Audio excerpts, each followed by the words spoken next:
Lotus reality and agro farming వారు premium farm land projects మన పొలం ఫేజ్ 1, 2 మరియు 3 కంప్లీట్ చేసుకొని మన పొలం phase 4 Wasar village at Narayana Khed లో ఆగస్టు 15 ఇండిపెండెన్స్ డే రోజు గ్రాండ్ లాంచ్ చేయడం జరుగుతోంది. లాంచింగ్ మరియు ఇండిపెండెన్స్ డే సందర్భంగా 5 గుంటాస్ ల్యాండ్ అవుట్ రేట్ లో బుక్ చేసుకున్న వారికి 1,50,000 రూపాయల డిస్కౌంట్ తో పాటు 2 గ్రాముల గోల్డ్ ఫ్రీగా ఇస్తున్నారు. పూర్తి వివరాలకు సంప్రదించండి. ఓం మహాగణాధిపతయే నమః. ఓం గురుభ్యో నమః. ఓం శ్రీమాత్రే నమః. ప్రేక్షకులకి ఈరోజు మనం చెప్పుకోబోయే టాపిక్ ఏమిటి అంటే, మనకు చూడండి లైఫ్లో చాలా అంశాలు ఒక్కొక్కసారి ఏమవుతుంటుందంటే అది ఇంకా ఆగిపోయినట్టుగా ఉంటుంది లైఫ్లో. అది మన పర్సనల్ ఎదుగుదల కానివ్వండి, ధన సంబంధించిన విషయం కానివ్వండి, లేనట్లయితే పిల్లలకు కొంతమందికి చదువుకు సంబంధించిన విషయం కానివ్వండి, అదేవిధంగా వివాహం కావచ్చు, ఉద్యోగం కావచ్చు, వ్యాపారం కావచ్చు, స్ట్రక్ అయిపోయినట్టుగా ఉంటుంది. అసలు 12 లగ్నాల వాళ్ళకి ఇది ఎందుకు జరుగుతుంది, దీనికి పరిహారం ఏమిటి, దీనికి ఏమైనా రాహుకేతు సంబంధం ఉంటుందా అనేటువంటి అనేకమైన అంశాలు, అదేవిధంగా ఇక్కడ జాతకం ఉంటే ఓకే, మరి జాతకం లేనటువంటి వారు ఇలా ఆగిపోయినప్పుడు అసలు ఏం చేసుకోవాలి అనేటువంటి విషయాలు చెప్తుంది. నేనైనప్పటికీ కూడా చెప్పిస్తున్న సాక్షాత్ లలిత అమ్మవారిగా భావిస్తూ ఒక్కొక్క లగ్నం తెలియని వారి రాశి నుంచి మనం చూసుకుందాం. వృశ్చిక లగ్నము, వృశ్చిక రాశి, ఈ ఇద్దరికి కూడా అంటే లగ్నం తెలిసే లగ్నం, రాశి తెలిసే రాశి నుంచి చూసుకుంటే, ఇప్పుడు ఉదాహరణకి ఈ యొక్క లగ్నం వారికి లగ్నంలో కానీ, 6లో కానీ, భాగ్యంలో కానీ, దశమంలో కానీ రాహు ఉంటే, భాగ్యం అంటే 9వ స్థానము, దశం అంటే 10th హౌస్ ఉంటే దీని ప్రభావం ఎక్కువగా ఉంటుంది. అంటే ఇక్కడ ఎటువంటి ప్రభావం ఉంటుంది, ఏ పరిహారాలు చేసుకోవాలి. లగ్నంలో ఉన్నాడు రాహు, ఇది డైరెక్ట్గా లగ్నాన్నే రూల్ చేస్తుంది, అంటే జీవుడిని ఎటువంటి ఎఫెక్ట్ ఇస్తుంది జీవుడికి. ఆల్ ఆఫ్ సడన్గా ఏవో మార్పులు జరగడం ఇట్లాంటివి ఇస్తూ ఉంటుంది. లేదా అగ్రెసివ్ అయిపోవడం, బాగా అగ్రెసివ్ అయిపోతే వాళ్ళే మదన పడుతూ ఉంటారు. కొంతమంది ఎలా ఉంటుందంటే, ఇది స్కార్పియో సైన్ అనేది ఇటువంటిది ఏదైతే ఉందో నిగూఢమైనటువంటి రాశి కాబట్టి ఇక్కడ అగ్రెసివ్ అయిపోయినప్పుడు ఏం చేస్తుంటారంటే వాళ్ళలో వాళ్ళే మదన పడి అనవసరంగా అనారోగ్యాలు దారితీస్తుంటుంది. వాళ్ళు ఎక్స్ప్రెస్ చేయరు, కొంతమంది ఎక్స్ప్రెస్ చేస్తారు. బట్ హెవీ కాంపిటీషన్ రిలేటెడ్ ఎక్కువ వీళ్ళని ఇబ్బంది పెడుతూ ఉంటుంది. అంటే వాళ్ళ చుట్టూ ఉన్నటువంటి కాంపిటేటెడ్ రిలేటెడ్గా కొన్ని జరుగుతూ ఉంటాయి.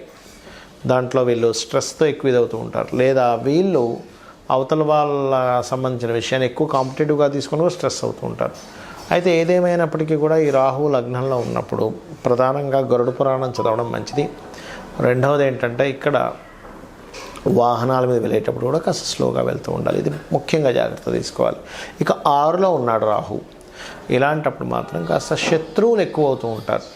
అంటే ఏం చేయాలంటే, శత్రువులు ఎక్కువ అవుతుంటారు. రాహుదశ వచ్చింది లేదా కుజమహర్దశ వచ్చింది. అయితే ఇక్కడ ఏంటంటే ఆ మహాదశ ఎంతవరకు ప్రభావం చూపిస్తుంది ఈజ్ మోస్ట్ ఇంపార్టెంట్.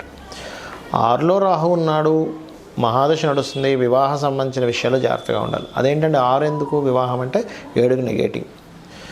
6లో రాహు ఉన్నాడు, అనవసరంగా ఇప్పుడు మనం మహాదశ అంతర్దశ నడుస్తుంది, ఏదో పోలీస్ కంప్లైంట్ అనో లేకపోతే గొడవల్లోకి వెళ్తున్నాము, ఇట్స్ వెరీ క్లియర్, అటువంటి జోలికి వెళ్ళకండి. అదేవిధంగా భాగ్యంలో రాహు ఉన్నాడు, భాగ్యస్థానంలో రాహు ఉన్నప్పుడు ఏంటంటే పర్టికులర్గా లాంగ్ జర్నీస్, వేరే ప్రదేశానికి వెళ్ళి ఉన్నత విద్యలు చదవడం. కాకపోతే ఈ భాగ్యంలో రాహు ఉన్నప్పుడు ఏంటంటే మీరు పెద్ద మొత్తంలో ఎవరికైనా మనీ ట్రాన్స్ఫర్ చేసేటప్పుడు పర్టికులర్గా ఈ విషయంలో జాగ్రత్తగా ఉండాలి. మరి దశమరాహు ఏంటండి, దశమాధిపతి కనుక బాగున్నాడు, ఇప్పుడు చూడండి ఐఏఎఫ్ఎస్లు అవుతూ ఉంటారు, లేనట్లయితే అంటే Indian foreign services, forest service ఉంటుంది, ఫారెన్ సర్వీస్ ఉంటుంది, అటువంటి వాటిల్లో రాణించడం, లేదా విదేశాల్లో ఉద్యోగాలు రావడం. కొంతమందికి నేను చూశాను, విదేశాల్లో గవర్నమెంట్ జాబ్స్ చేస్తుంటారు, అక్కడ గవర్నమెంట్లో జాబ్ చేస్తూ ఉంటారు, అటువంటి ఫలితాలు వస్తూ ఉంటాయి. అంటే ఇక్కడ ఏమిటి, మరి దశమంలో ఉండే రాహు బ్యాడ్ ఏమి ఇవ్వడా అంటే, కొంచెం వాళ్ళకి సన్ కూడా కనుక పాడైతే వాళ్ళ యొక్క సుపీరియర్స్తో ఎక్కువ ఒత్తిడి ఉంటుంది.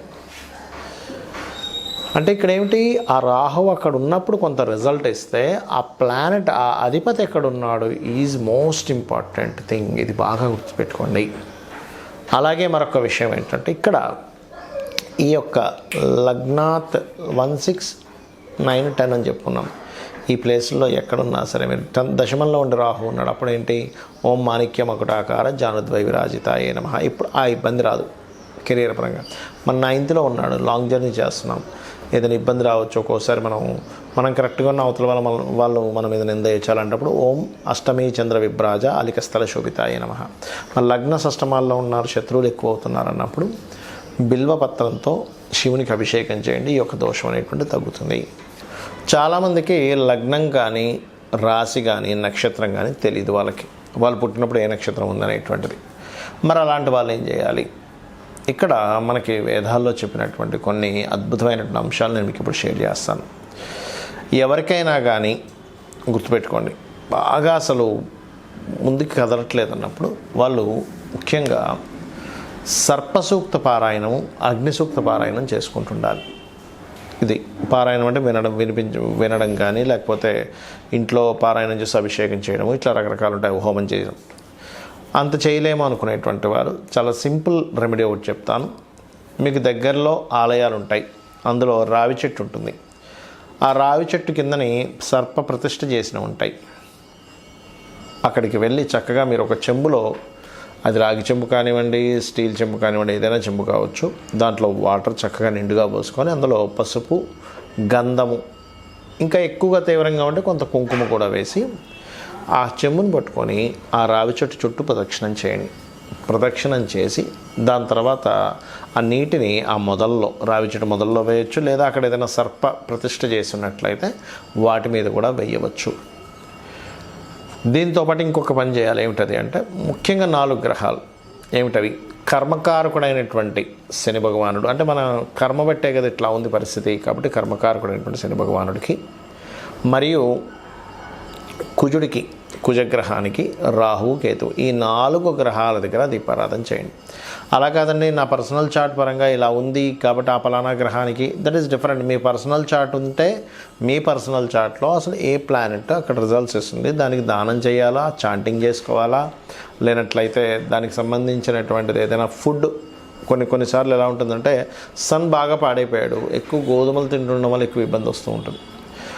అట్లా ఒక్కోసారి రెడ్ కలర్స్ వేసుకోవడం వల్ల, ఆరెంజ్ కలర్స్ వేసుకోవడం వల్ల ఇబ్బంది వస్తూ ఉంటుంది. ఆ రకంగా ఏంటంటే ఒక ప్లానెట్ పాడయ్యాడు అనుకోండి, మీ జన్మజాతకంలో చిన్న ఎగ్జాంపుల్ చెప్తాను. సన్ పాడయ్యాడు, orange colour dresses important works వెళ్ళినప్పుడు వేసుకోకండి. ఇప్పుడు ఎట్లా అంటే న్యాచురల్గా రెగ్యులర్గా వేసుకోవచ్చు. రెగ్యులర్గా ఇంట్లో తిరుగుతుంటాము, వేరే పనులకు వెళ్తుంటాం, అలా కదా. ఇంపార్టెంట్ అనే అగ్రిమెంట్, లేదా ఒక పెళ్లి చూపులు, లేనట్లయితే ఒక సంథింగ్, ఒక మాట్లాడుకోబోతున్నాం, ఒక డీల్ చేయబోతున్నాం, అలాంటప్పుడు సన్ పాడైతే ఆరెంజ్ వేసుకోకండి. అలాగే మూన్ పాడయ్యాడు, వైట్ కలర్ వేసుకోకండి. మార్స్ రెడ్ కలర్, మెర్క్యూరీ అంటే బుధుడు గ్రీన్ కలర్, మార్స్ అంటే కుజుడు, మెర్క్యూరీ అంటే బుధుడు. అదేవిధంగా గురువు క్రీమ్ ఆర్ ఎల్లోయిష్ కలర్స్ లేదా గోల్డెనిష్ కలర్స్, శుక్రుడు again white colour, Rahu cement colour అంటే యాష్ కలర్ అంటారు, కేతు మిక్స్డ్ కలర్స్లా ఉంటుంది పువ్వులుగా. ఇవి ఎప్పుడు మీరు పర్టికులర్గా ఒక పని మీద ఇది చాలా ఇంపార్టెంట్, లైఫ్లో నా లైఫ్ టర్న్ అవుతుంది ఇక్కడ అనుకునేటప్పుడు వెళ్ళినప్పుడు మీకు పలానా ప్లానెట్స్ పాడైతే ఆ కలర్స్ వాడకండి. అదేవిధంగా ప్లానెట్ బాగుంటుంది కొంతమందికి, అంటే జూపిటర్ ఓన్ హౌస్లో ఉన్నాడండి, నాకు వీనస్ ఓన్ హౌస్లో ఉన్నాడండి, నాకు మూన్ ఓన్ హౌస్లో ఉన్నాడు, పాపగ్రహాల మధ్యలో లేడు, శుభగ్రహాల మధ్యలో ఉన్నా అంటాం. అలాంటప్పుడు ఇందాక నేను ఏవైతే అవాయిడ్ చేయమన్నానో ఆ కలర్స్ ఇంపార్టెంట్ టైంలో వేసుకోండి, అప్పుడు మీకు పాజిటివ్ జరుగుతుంది. ఇది పర్టికులర్గా గుర్తుపెట్టుకోండి. అలాగే ఇక్కడ ఏదో సర్పదోషం ఉందనో, లేకపోతే ఇంకోటి ఏదో ఎల్నాడు శని ఉందనో, లేకపోతే ఇంకోటి ఏదో ఉందనో ఎక్కువగా దాని గురించి ఆలోచిస్తే తీవ్రంగా ఉండకండి. ఎందుకంటే ఈ గ్రహాలు అనేటువంటివి మనుషుల మీద పగబట్టవు, గుర్తుపెట్టుకోండి. ఇది కేవలం మనం పాస్ట్ లైఫ్లో చేసుకున్న కర్మ. అంటే ఇంకా సింపుల్గా చెప్పాలంటే ఒక లోన్ తీసుకున్నాము, ఆ లోన్ తీసుకొని బ్యాంక్ దగ్గర తీసుకున్నప్పుడు వాడు ఫోన్ చేస్తాడు, లేదా ఎప్పుడు కడతారండి అని ఫోన్ అడుగుతాడు. అంత మాత్రం చేత బ్యాంకు వాడు మన మీద ఏదో పగున్నట్టు కాదు కదా. మీరు లోన్ తీసుకున్నారు, ఆ లోన్ కట్టమని అడుగుతున్నాడు బ్యాంక్ వ్యక్తి, మీరు కడతారు, క్లియర్. అలాగే పూర్వజన్మలో చేసినటువంటి మంచి కర్మలు ఉంటాయి, బ్యాడ్ కర్మలు ఉంటాయి, అది అందరికీ ఉంటుంది, భూమి మీద పుట్టిన ప్రతి ప్రాణికే ఉంటుంది. అలా ఆ కర్మ అక్కడికి వచ్చి మీకు ఈ కర్మ నువ్వు తీర్చుకో అంటుంది. అంటే అలాగా ఒక్కోసారి చిన్నపిల్లవాడికి వచ్చింది ఎడ్యుకేషన్ రిలేటెడ్ కర్మ బాగాలేదు, అప్పుడు ఆ ఎడ్యుకేషన్ రిలేటెడ్ సంబంధంగానే స్ట్రెస్ అవుతూ ఉంటాడు మాటిమాటికి.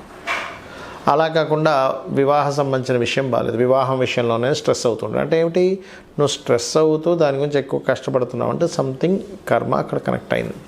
ఇక్కడ మేజర్గా కొన్ని చెప్పాలంటే వివాహం అవ్వట్లేదు, మీరేం బాధపడక్కర్లేదు. వివాహానికి సంబంధించిన ఒక మంత్రం ఓం కామేశబద్ధ మాంగళ్య సూత్రశోభిత కందర. లేదంటే బిజినెస్ సక్సెస్ అవ్వట్లేదు, ఓం ఇంద్రగోప పరిక్షిప్త స్మరతూనా భజంగికాయే నమః. అలా కాదండి జాబే రావట్లేదు నాకు అని అనుకుంటే కనుక మీరు చేయవలసింది ఓం మాణిక్య మకుటాకార జానుద్వయ విరాజితాయే నమః చేసుకోవచ్చు. లేదా ఓం శ్రీమాత శ్రీ మహారాజ్ని శ్రీమత్ సింహాసనేశ్వరి నమః చేసుకోవచ్చు. ఇంకొంతమందికి హెల్త్ ఇబ్బంది ఉంటుంది, అంటే వారికి ఓం సర్వవ్యాధి ప్రశమని సర్వమృత్యు నివారణి అగ్రగణ్య అచింత్య రూప కలికల్మషనాశిని నమః చేసుకోవచ్చు. ఇలాగా 1-2 కాదు, మనకి లలితా సహస్రనామాలలో అనేకమైనటువంటి నామాలు, ఒక్కొక్క నామం ఒక అద్భుతం. అక్కడ చెప్పాలంటే మీరు ఎప్పుడైతే చాంటింగ్ చేస్తూ ఉంటారో, ముఖ్యంగా లలితా సహస్రనామాలకి పాపాన్ని దగ్ధం చేసేటువంటి శక్తి ఉంది. మనం ఏ మంత్రం చేసుకున్నా దానికి పాపాన్ని దగ్ధం చేసే శక్తి ఉండదు అంత తొందరగా, కానీ లలితాసహస్రనామాలకి ఎక్కువగా ఉంటుంది. లలితాసహస్రనామాలు చేసుకోవడం ద్వారా, సూర్య నమస్కారాలు చేయడం ద్వారా, ఏదైనా ఆలయానికి వెళ్ళి అక్కడ మీరు ఏదైనా సేవ చేయడం ద్వారా ఖచ్చితంగా దగ్ధం అవుతుంది. కాబట్టి చేయండి. అలాగే దీంతోపాటు మరొక విషయం ఏంటంటే, మీకు ఏ ప్లానెట్ అయితే పాడైందో బాగా, ఏ రోజుల్లో అయితే మీకు ఎక్కువ ఇబ్బందులు కలుగుతున్నాయో ఆ రోజులు పర్టికులర్గా ఒంటిపూట ఉండండి. అంటే ఒంటిపూట అంటే తెలుసు కదా మీకు, పొద్దున్న తినకుండా మధ్యాహ్నమో సాయంత్రమో తింటుంటారు కొంతమంది. కానీ ఉపవాసం, కంప్లీట్ ఉపవాసం మాత్రం మీరు ఏకాదశి రోజు మాత్రమే చేయండి. శాస్త్రాల్లో మనకి ఏకాదశి ఉపవాసం వల్ల విష్ణువు ఆ ఉపవాసానికి సంబంధించినటువంటి తీసుకొని మనకి ఈ రోగ సంబంధించినవి రాకుండాను, రుణ సంబంధించినవి రాకుండాను, శత్రు సంబంధించినవి రాకుండాను ఆపుతూ ఉంటాడు ఆయన. అంటే రోగ శత్రువులు తగ్గుతారు ఏకాదశి ఉపవాసం చేస్తే. దాని మీద ఒక వ్యక్తి జపాన్లో రీసెర్చ్ కూడా చేసి ఇలా రోగాలు తగ్గడానికి ఉంది అని చెప్పడం కూడా జరిగింది. మనం సో దాన్ని ఎంత పాటిస్తే అంత మంచిది. అదేవిధంగా ఇక్కడ మరొక విషయం ఏంటంటే, మీరు ఏదైనా ఒక మంత్రం చేసేటప్పుడు చాలామంది నన్ను అడుగుతూ ఉంటారు, ఏమండి మీరు ఇప్పుడు ఈ మంత్రం చెప్పారు ఎంతసేపు చేయాలి? మినిమం 40 to 45 minutes ఖచ్చితంగా చేయాలి. చాలామంది ఏం చేస్తారంటే కౌంటింగ్ చేసుకుంటూ ఉంటారు. కౌంటింగ్ చేసుకోకుండా అంతగా మీకు జపమాలతో చేయాలి అనుకుంటే పగడపు జపమాల దాచిపెట్టుకొని, అంటే బయటికి ఓపెన్గా పెట్టుకొని చేయకూడదు, ఏదైనా లోపల పెట్టుకొని జపమాల చేయాలి. పగడపు మాలతో చేస్తే తొందరగా ఫలితం కూడా వస్తుంది జపమాల. సో ఇది చేయండి. మీకు పర్టికులర్గా మీరు ఏదైతే ఈ ఇబ్బందులతో ఉన్నారో ఆ ఇబ్బందులతో ఉన్నానని మాటిమాటికి చాంటింగ్ చేయకండి. ఈ ఇబ్బందుల నుంచి నేను ఈ రకంగా బయటపడతాను అని ఫీల్ అవ్వండి. ఇబ్బందులతో ఉన్న ప్రతి వ్యక్తి చేసే మెయిన్ మిస్టేక్ అదే, అమ్మో ఇబ్బందుల్లో ఉన్న ఎలాగ అనుకుంటారు. కాదు, ఈ ఇబ్బంది ఇలా క్లియర్ అవుతుంది, ఈ మార్గంలో క్లియర్ అవుతుంది, నేను ఇంత మెంటల్గా ఇంత స్ట్రాంగ్గా ఉంటే క్లియర్ అవుతుంది, నేను ఈ దేవతా స్వరూపాన్ని పట్టుకుంటే అవుతుంది, నేను ఇంత వర్క్ చేస్తే అవుతుంది. ఈ పాజిటివ్ దీంట్లో వెళ్ళండి, ఖచ్చితంగా అన్ని విధాలు బాగుంటుంది. ఆ అమ్మవారి యొక్క అనుగ్రహం కూడా మీకు పరిపూర్ణంగా కలగాలని మనస్ఫూర్తిగా కోరుకుంటూ శ్రీమాత్రే నమః.